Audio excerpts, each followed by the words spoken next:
And now he saw that same loneliness in Astrid's eyes. "Come on," he said gently, taking Audrey's hand. Together, they crossed a bustling food court. Audrey squeezed her father's hand tightly, anxious yet determined. When they reached Astrid, Henry hesitated for a moment, realizing that sound would be useless. He needed to communicate visually. Slowly, deliberately, he raised his hands and began to sign. "Are you okay?" Astrid looked up, startled.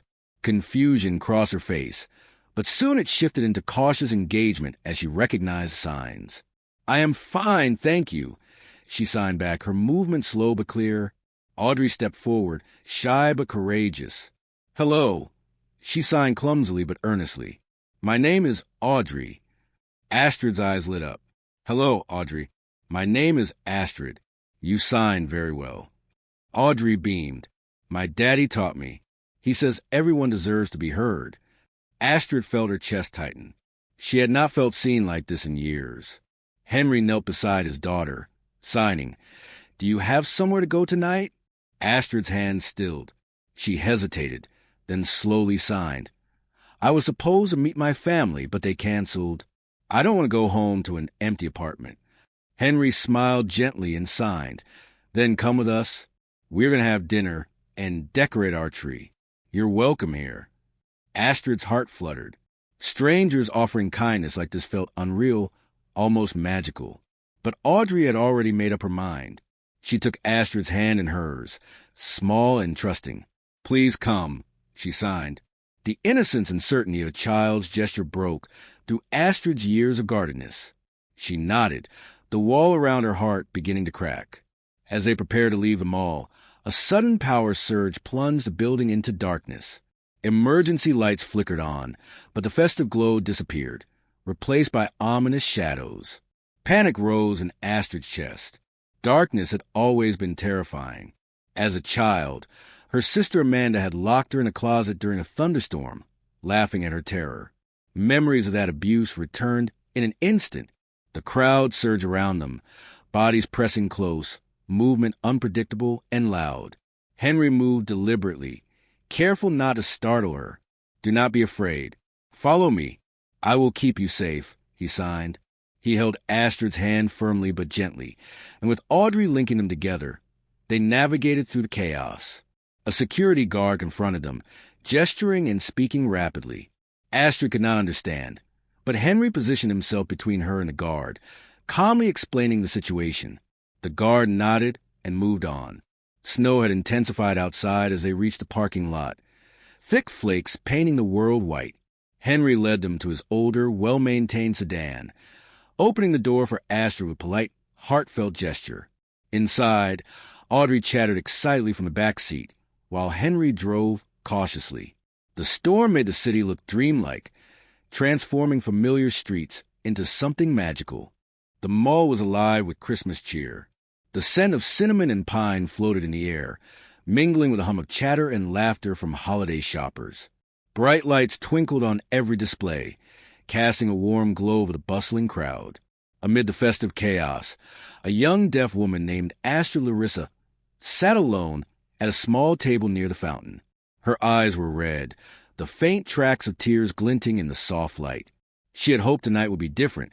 Her family had promised they would celebrate Christmas Eve together, but the text message she received 2 hours ago had crushed that hope.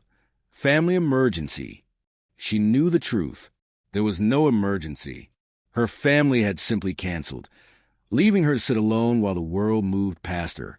Astrid had been deaf since she was 14, struck silent by a severe fever that took her hearing forever.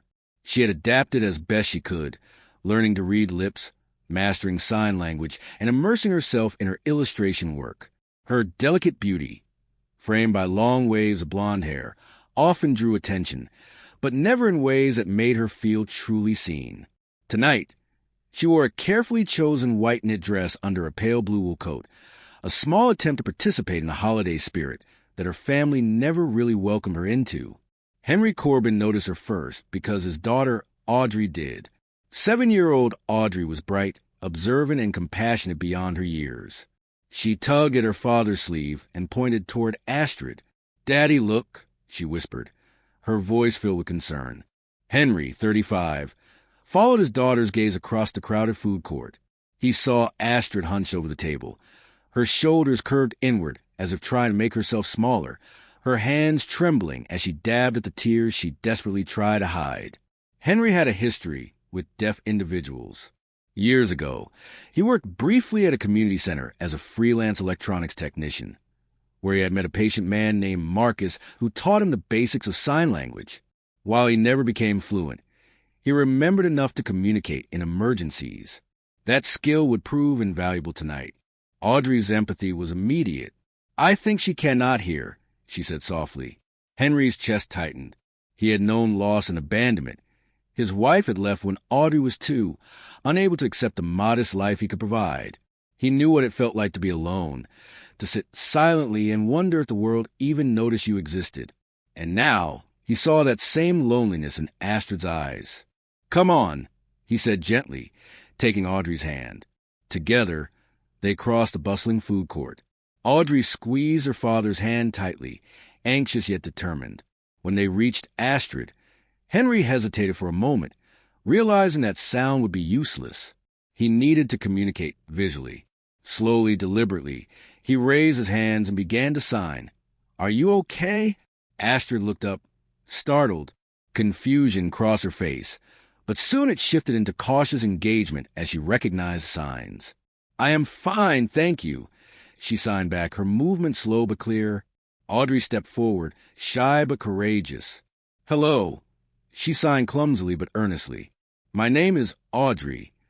Astrid's eyes lit up. "Hello, Audrey. My name is Astrid. You signed very well." Audrey beamed. "My daddy taught me.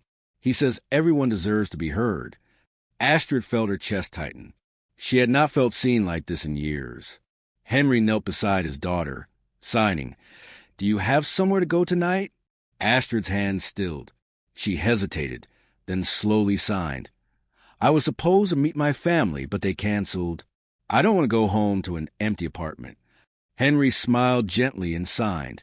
"Then come with us. We're going to have dinner and decorate our tree. You're welcome here." Astrid's heart fluttered. Strangers offering kindness like this felt unreal, almost magical. But Audrey had already made up her mind. She took Astrid's hand in hers, small and trusting. "Please come," she signed. The innocence and certainty of a child's gesture broke through Astrid's years of guardedness. She nodded, the wall around her heart beginning to crack. As they prepared to leave the mall, a sudden power surge plunged the building into darkness. Emergency lights flickered on, but the festive glow disappeared, replaced by ominous shadows.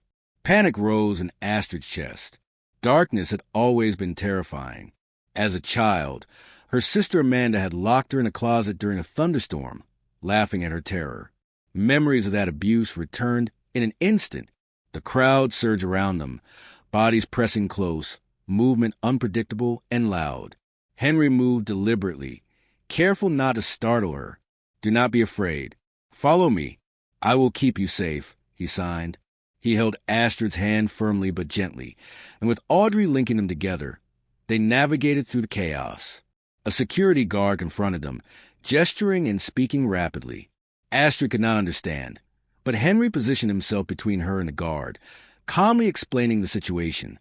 The guard nodded and moved on. Snow had intensified outside as they reached the parking lot, thick flakes painting the world white. Henry led them to his older, well-maintained sedan, opening the door for Astrid with polite, heartfelt gesture.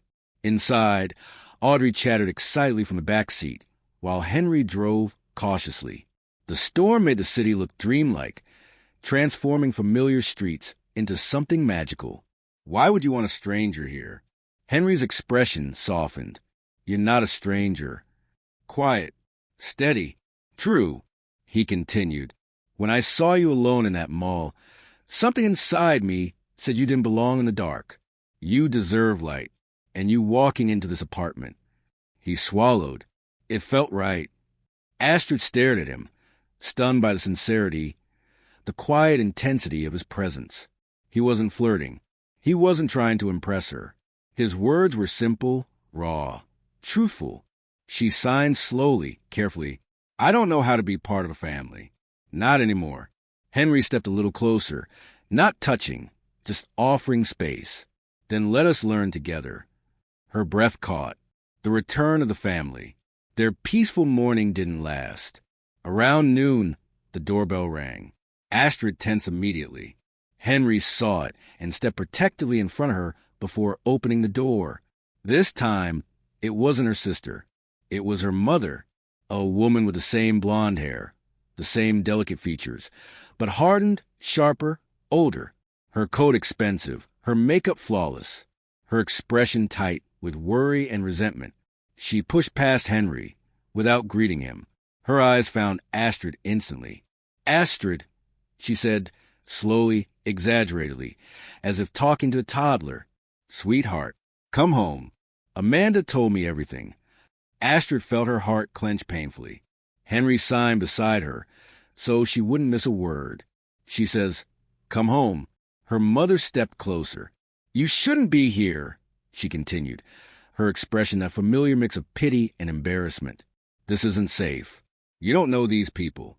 You don't know what they want." Astrid swallowed hard. Henry stood like a silent wall between them, but didn't interfere. Her mother's lips pressed into a thin line. "Astrid, you need us. You cannot just leave your family because you're upset." Astrid's hands shook as she signed. "I waited for you last night. I waited for hours. And you never came." Her mother's expression flickered, but only for a second. "Amanda told me you misunderstood. You know communication with you is complicated. This is why it's so hard to make plans." The words hit like a slap. Henry's jaw tightened. Astrid closed her eyes, then opened them, and something inside her, something long dormant, rose. Strength. She stepped forward. "Communication isn't complicated." She signed sharply. "You just stop trying." Her mother blinked. Astrid continued, her hands moving with a confidence she hadn't known she possessed. "I am not broken. I am not a burden. I am not something to hide."